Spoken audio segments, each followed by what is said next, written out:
Les habitants de la ville de Jacquesville ont eu droit à un réveillon particulier, les 24 heures reggae, un festival qui réunit les stars nationales et internationales de la musique de Bob Marley sur la même scène. Le consortium de PME Marcel Zadik Kessi, MZK, a reçu la visite de l'entrepreneur Fabrice Sawignon. Le patron d'entreprise a partagé son expérience avec ses jeunes frères entrepreneurs.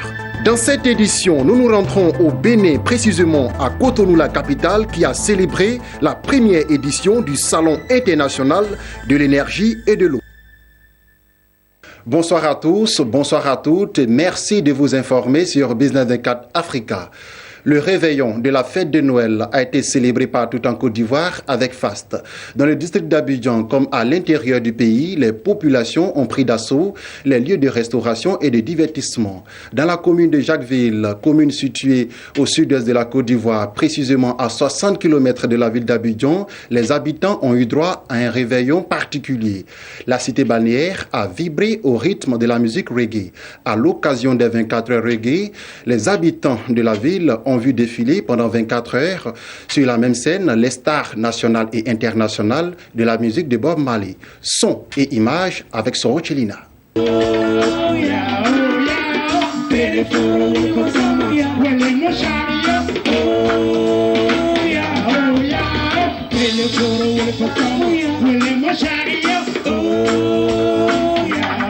J'aime le reggae. J'ai quitté mon pays, je suis togolais et je suis venu ici il y a 3 ans. La raison de ma venue ici, c'est pour venir m'inspirer de la musique reggae de la Côte d'Ivoire.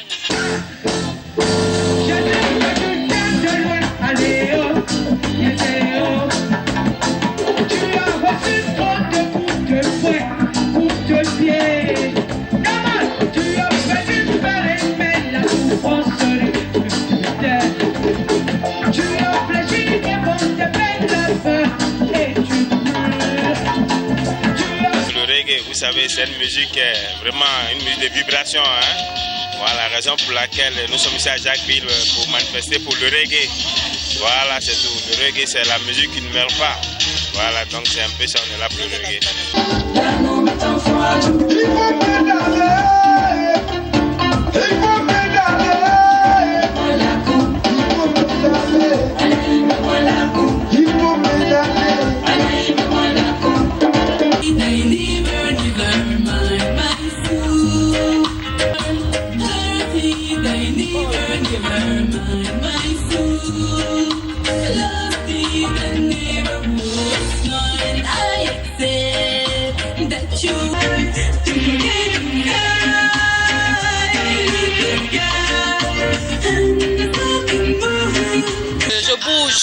J'aime bien danser le reggae, c'est une danse vraiment qui est très facile, le contact, vraiment tout est simple, tout est bon.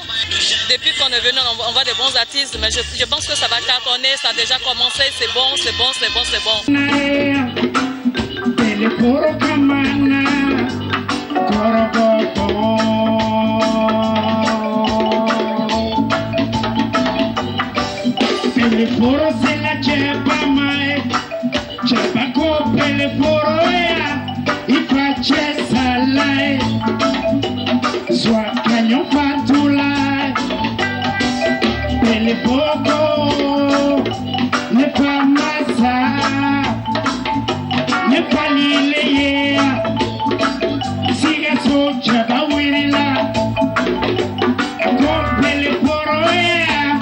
Tous ces grands reggaeman que moi j'aime, donc je vais venir voir comment ils pressent parce que moi j'ai jamais assisté à un concert reggae ici en Côte d'Ivoire. C'est la première fois, donc je suis là, voir comment ça se fait, comment les choses se passent.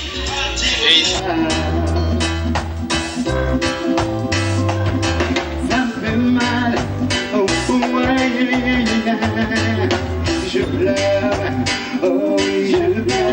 C'est la 4e édition en Côte d'Ivoire, mais comme on l'a dit ce matin, mais c'est la première édition à Jacquesville et je trouve ça positif parce que les gens vraiment se sont déplacés. Je trouve que le bilan est positif.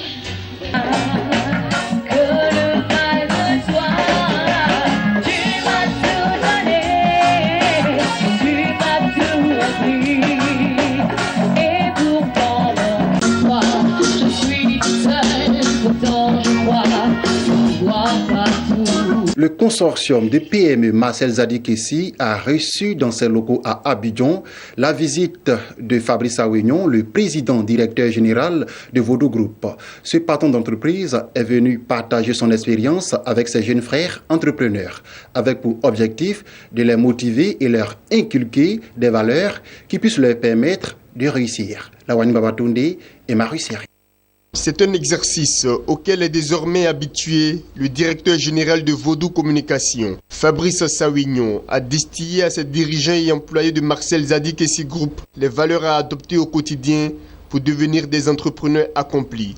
Pour lui, la formation, la confiance en soi, l'envie, l'abnégation et le travail sont des vertus indispensables à toute réussite. Moi, j'ai raconté ma propre histoire d'abord.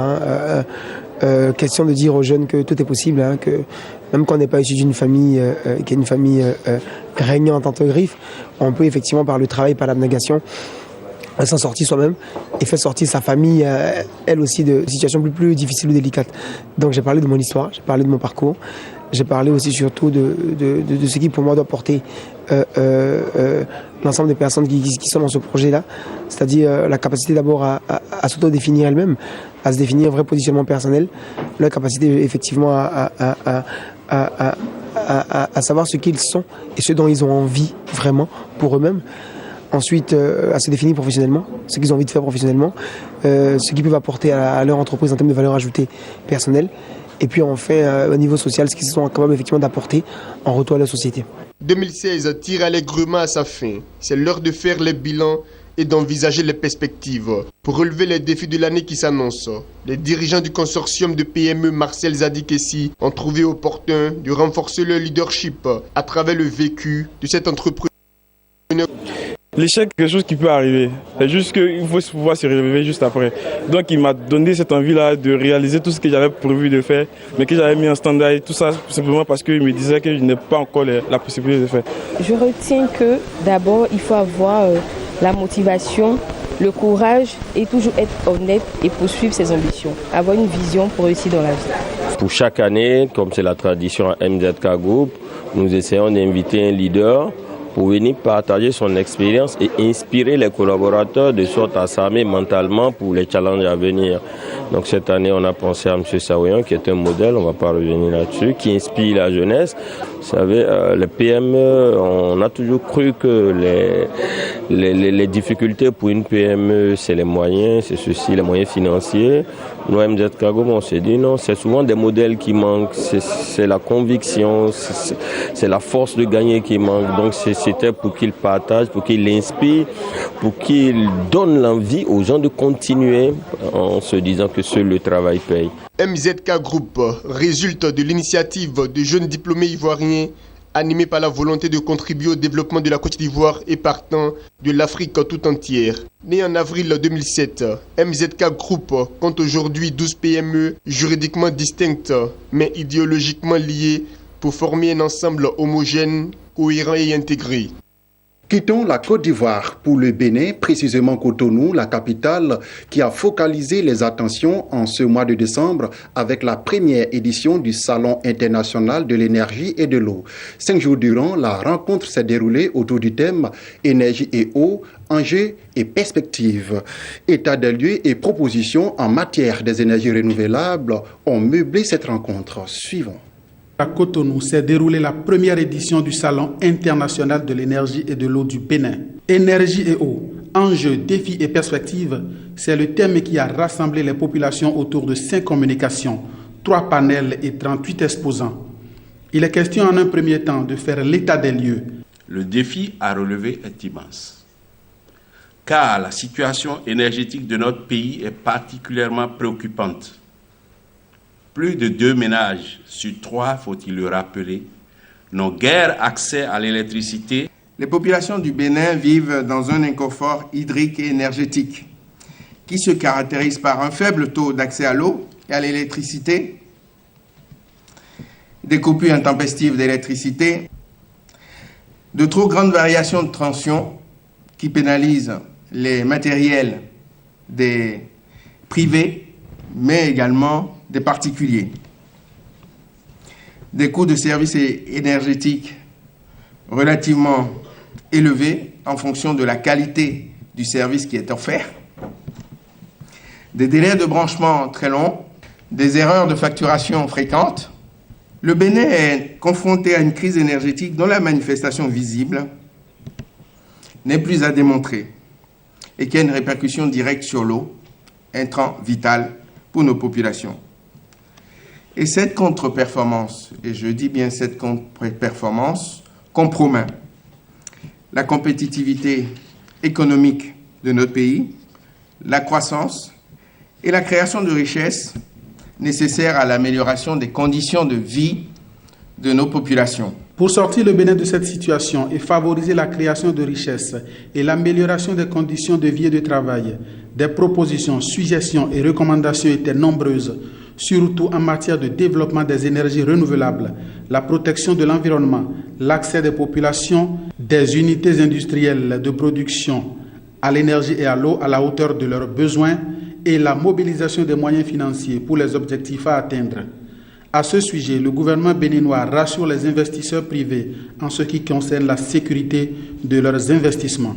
L'autorité de régulation de l'électricité saisit l'occasion pour rassurer les investisseurs privés du secteur de l'électricité de sa pleine disponibilité à les accompagner en vue de la sécurité de leurs investissements. Fin de la première édition du Salon international de l'énergie et de l'eau du Bénin.